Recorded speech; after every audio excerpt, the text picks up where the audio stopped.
हुए हैं और बहुत काम होना बाकी है, होंगे। और हम खड़े रहकर मुसलमानों की नुमाइंदगी करते हैं।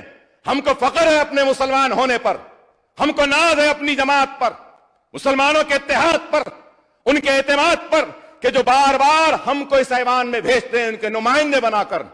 तो लेकिन ये बात जरूर कहेंगे कि हम सिर्फ मुसलमानों के नुमाइंदे नहीं, हमारे दरवाजे हर मजलूम के लिए खुले हैं, चाहे वो हिंदू होने दो, चाहे वो सिख होने दो, चाहे वो ईसाई होने दो, चाहे वो कोई भी मजहब का मानने वाला हो। अकबरुद्दीन ओवैसी और मजलिस खड़े रहकर उनके मसाइल को भी इस ऐवान में पेश करेगी। और इसकी मिसाल है कि लाल दरवाजे की मंदिर के लिए मैंने चीफ मिनिस्टर साहब से नुमाइंदगी की। चीफ मिनिस्टर साहब ने फौरन 20 करोड़ रुपए जारी किए, मैं शुक्रिया अदा करता हूं। कल्याण मंडपम के लिए मेरी कॉन्स्टिट्यूंसी में मैंने मुतालबा किया तो उसको भी मंजूरी दी, मैं उसके लिए भी शुक्रिया अदा करता हूं। अफजलगंज की मस्जिद के लिए भी दिया, शुक्रिया अदा करता हूं। कुली कुतुब शाह के दौर में मक्का मस्जिद का रिपेयर का काम हुआ था, अब हो रहा है, ठीक है, ताखीर हो रही है, देर हो रही है, लेकिन क्या किसी हुकूमत ने किया? कोई मेंटेनेंस का काम किया? शाही मस्जिद के बागान के पास भी हो रहा है।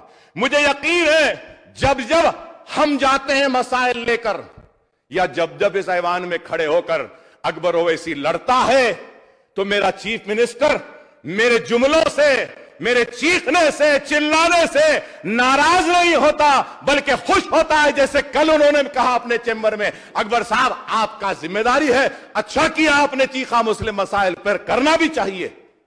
यह स्पिरिट होता है, यह स्पिरिट है। तो मैं उम्मीद करता हूं कि मैं जितने मसाइल जो कुछ भी उठाया हूं आप इस पर देखेंगे। मसाइल तो बहुत हैं, जिक्र करना है, लेकिन होमगार्ड्स का भी एक मसला है। बेचारों को, उनको कांस्टेबल के बराबर, होमगार्ड्स को कांस्टेबल के बराबर ड्यूटी करते हैं, उनके मसाइल बहुत हैं, उस पर भी दीजिए।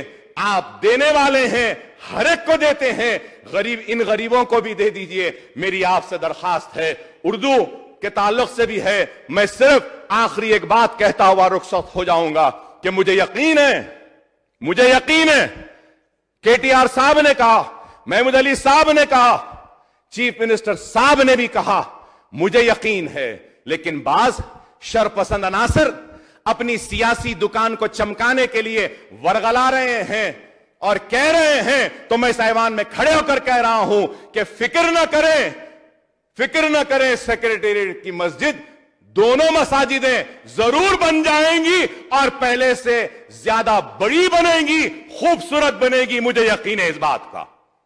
लेकिन उसके साथ साथ मैं ये भी चीफ मिनिस्टर साहब से दरखास्त करूंगा और ये कहूंगा कि अखिलियती फाइनेंस कॉरपोरेशन के ताल्लुक से आपकी गैर मौजूदगी में मैंने बहुत तफसीलात रखे, बहुत बातें रखी हैं। उन बातों को ऊपर तवज्जो देकर मीटिंग बुलाकर फौरन अमलावारी करें। ओवरसीज स्कॉलरशिप हो या एमटीएफ हो या आरटीएफ हो, ये स्कॉलरशिप्स को देखिए। और मैं फिर से अपना एक मुतालबा रखकर रुखसत होता हूं कि उस्मानिया दवाखाने को भी ले लीजिए साहब, उस्मानिया दवाखाने को भी ले लीजिए।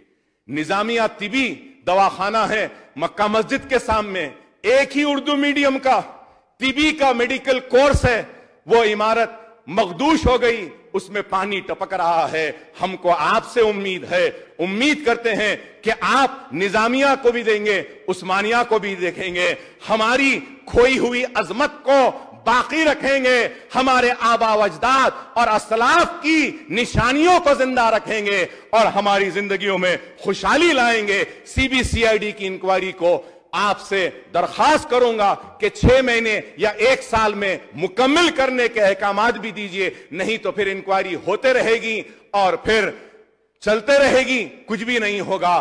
तो बहरहाल मैं चीफ मिनिस्टर साहब को मुबारकबादी देता हूं कि तेलंगाना तेजी से दौड़ रहा है। मैं कहूंगा कि खुशहाली की तरफ दौड़ रहा है, बंगारू तेलंगाना की तरफ اور آپ کے اس مشن میں ہمارا پورا تعاون آپ کے ساتھ رہا ہے, رہے گا اور ہر وقت رہے گا. لڑیں گے ضرور مسائل کے لیے, آپ سے مانگیں گے, کیونکہ آپ ہمارے ہیں, ہم آپ کے ہیں, ہمارا حق ہے, ہم لڑ سکتے ہیں, حاصل کر سکتے ہیں. مبارکباد دیتا ہوں تلنگانہ کی خوشحالی کے لیے. امید کرتا ہوں کہ یہ ترقی جاری رہے گی اور مسلمانوں کو ان کا برابر کا حق ملتے رہے گا.